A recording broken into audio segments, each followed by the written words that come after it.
Right now, we'd like to welcome yet another politician, ladies and gentlemen, not involved in that race, but he's involved in his own race to replace the retiring Jody Lott in District 131. We've got Paul Abbott and Russell Wilder, who are the two announced candidates for that seat.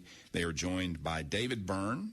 Again, he calls himself a visionary businessman, engineer, bringing solutions, not slogans. He, first of all, welcome to the show.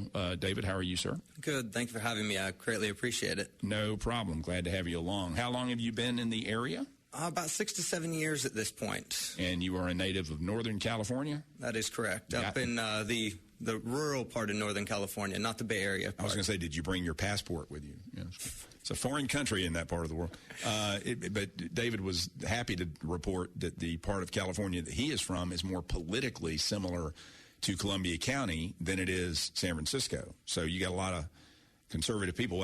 Even Clint Eastwood lived in Big Sur, right? So was it Big Sur that he was the it was Carmel, but he was the mayor. I forget the exact part, but, California is dominant, just like how Atlanta influences much of Georgia politics. And you have a bunch of rural communities. San Francisco and L.A. dominate California politics and leave a lot of people like me on the outside.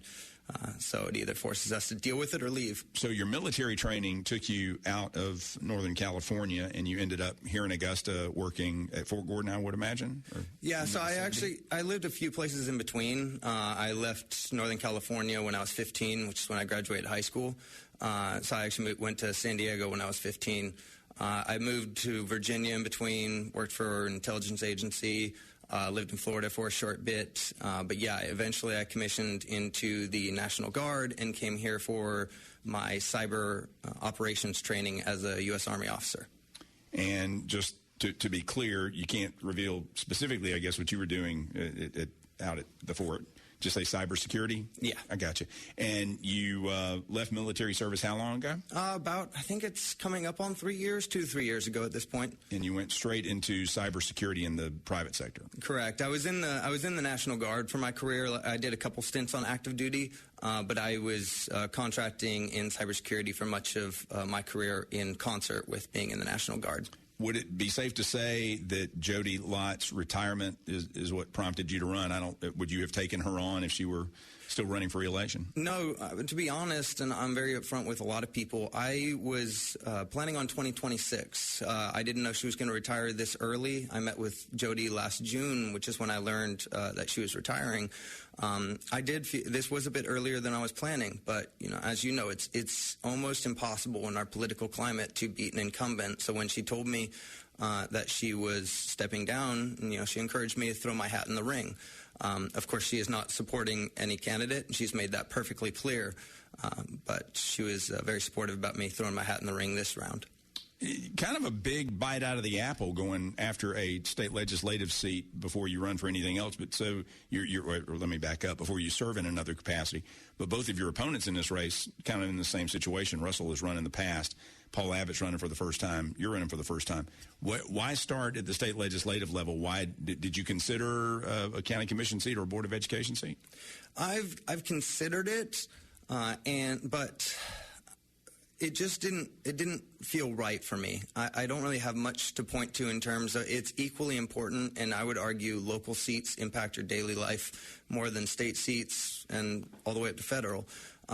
But it just didn't feel right for me. I wanted to focus on the state politics. The issues that I care most about are at the state level. Are you married? Do you have kids? I have a fiance. Hopefully we'll be getting married later this year. Bless your heart. Okay, so, and again, what general, you don't have to give specific address, even though it's listed on your campaign paperwork. What general neighborhood do you live in? Do you know the Retreat off Baker Place? Kind of the northern side of Grovetown. Gotcha. District 131 is a super weird district in terms of shape. Yeah, and you're also ground zero for a lot of that weird traffic that goes on out there. A lot of the traffic. You don't have to tell me. I know that for sure. Your opponents in this race have said on several occasions, and rightfully so, that more attention needs to be paid to the traffic congestion out in Grovetown, and we are constantly reminding people virtually every traffic project that has messed up traffic and the flow of traffic. I ran someday on Washington Road, for God's sake. It's all done by the state, and you as a local commissioner, city council member, mayor, whatever it happens to be, you're nothing more than a spectator. And sadly, a lot of times the state legislators are nothing more than a spectator because all of that is set into action by the State Department of Transportation, DOT, and that is a bureaucracy unlike any other. I mean, my goodness gracious, it is the giant ship that does not turn fast, and it doesn't slow down or speed up easy for that matter. I believe I do have a good understanding, though, of the problems and where they stem from, right? So like I said, I spent some time going back and forth between here and Germany, and I know where they get these ideas for these other types of traffic circles that are not native to the United States. And they have good intent, but, you know, when they get these good ideas from other parts of the world, but they forget that we don't have the same trucks as same size trucks as other parts of the world, right? So I understand where some of the problems come from. For example, in Europe, in Germany, they have smaller tractor-trailer trucks. And so I get what you're saying, but yeah. In London, when I was there a few years ago, I almost got killed running into a double-decker bus. That is true. That is true. So, I mean, you got to be, you know, very, very careful. But the roads over there are built very differently. Right. Having said that, they do accommodate. The lanes are larger. It's just we're not used to the shapes. Yeah. And I heard nothing but cussing when the traffic circles were introduced in Augusta, Richmond County a few years ago. And I'm telling you, now that I live next to a couple, I never cussed about it because I didn't have to experience them much. But now that I live around a few, I love them, and I can't wait for one to be added at the end of my road. I just saw on the announced project list the intersection at the end of the road I live on, which is the most frustrating thing in the world to get through in the morning during school year because every parent, every bus, you name it, every carpool is going 100 miles an hour trying to get to either Greenbrier High School, middle school, or elementary school. And it is just maddening. It is absolutely the most angry that I've ever been, cussing and hollering, and just the notion that it's been like that for years and nobody's done anything about it. The traffic circles will fix that problem. I agree. I like them, but it takes time, and they have to be designed right. And I think quite a few of our traffic circles are too small. But I agree. I like them. So again, your mission in life, you think, is to make life easier for the folks in your specific district. What's your agenda for the state of Georgia? Do you have a game plan or something you want to see done? I do. So I really want to focus on bringing solutions. I want to focus on being a legislator. Early on, I was asked by several people close to me, do you want to be a legislator or do you want to be an advocate? And I want to go to Atlanta and I want to be a legislator. So like the number one thing on the pamphlet I brought in for you is, like I told you, I've lived in several states along the way, and Georgia has really high insurance rates. So one of the first things I'd like to see done is I would like to see that more of our insurance premium be required by state law to actually go towards you as the beneficiary. For example, in existing federal law, there is already a requirement that 85% of your health insurance premium be provided to you. It's 80 to 85%, depending on the size of the insurance company. But the federal law is wrong in that it allows for a ton of exceptions, right? It allows them to pay their taxes, their licenses, a bunch of operating costs out of their that 80 to 85%. For me, I'd like to see Georgians, that full 85% of your insurance premium, I want to make sure you get it paid back to you as the beneficiary across the board for all types of insurance. Interesting. Okay. Do we have that authority in the state of Georgia? Or is there any concern that with a rule like that, you're going to run folks out of doing business in the state of Georgia? No, because like I said, the law already exists at the federal level. It's working. In my opinion, it has too many exceptions, and that's why our health insurance premiums are still too high.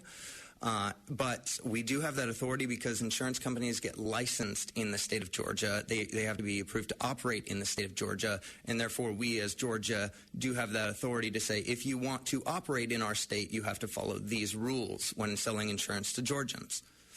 So we 100% have that authority. All right, we'll take a quick break. We'll do that, and we'll be back. I'm visiting with David Byrne. He is one of your candidates for the Georgia House District 131 seat, currently held by the retiring Jody Lott. This election will be held in May, by the way.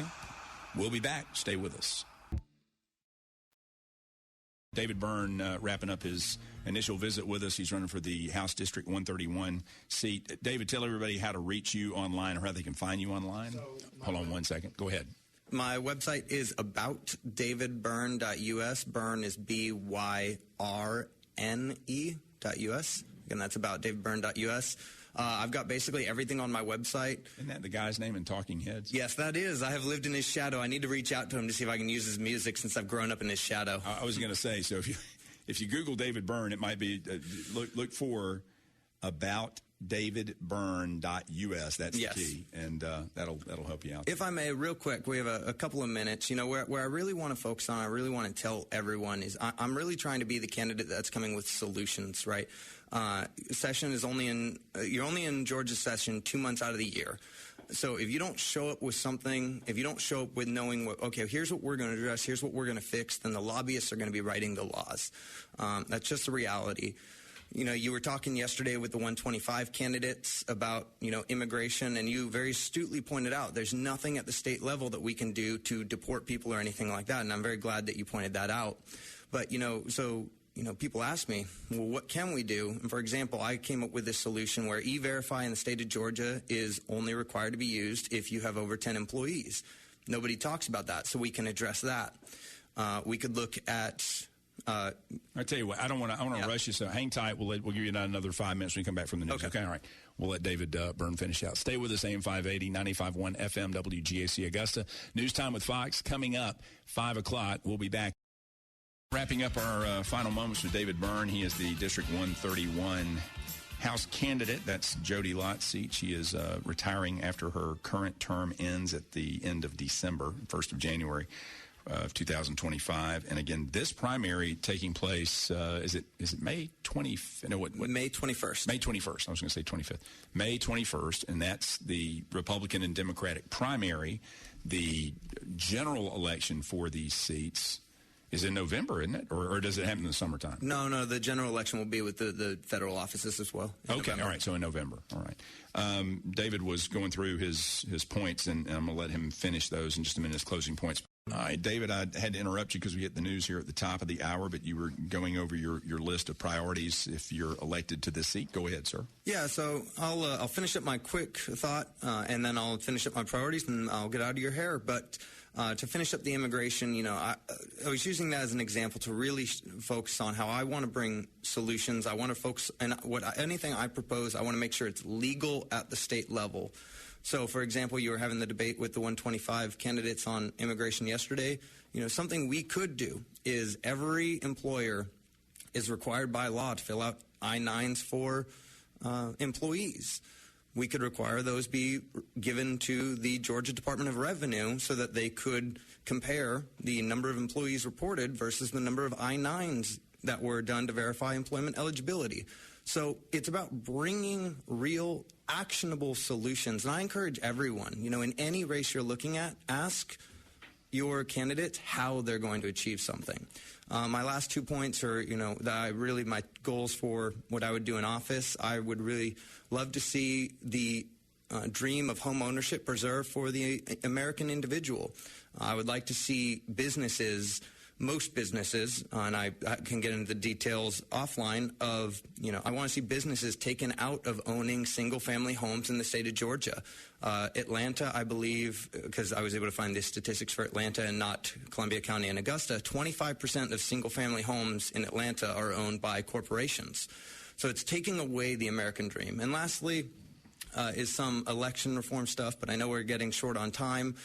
So I'll leave the audience with that, and I really want to focus on I'm bringing solutions. I'm bringing at least something to the table. I may not have the best idea, but my goal is to bring something to the table on these issues. All right. He's running for the Georgia House District 131 seat. Again, that's the Jody Lott seat that she is giving up with retirement. His website is aboutdavidbyrne.us, and that's BYRNE, aboutdavidbyrne.us, and you can find more information there. All right. Appreciate you coming by today. Thank you so much for having me. Pleasure to have you in.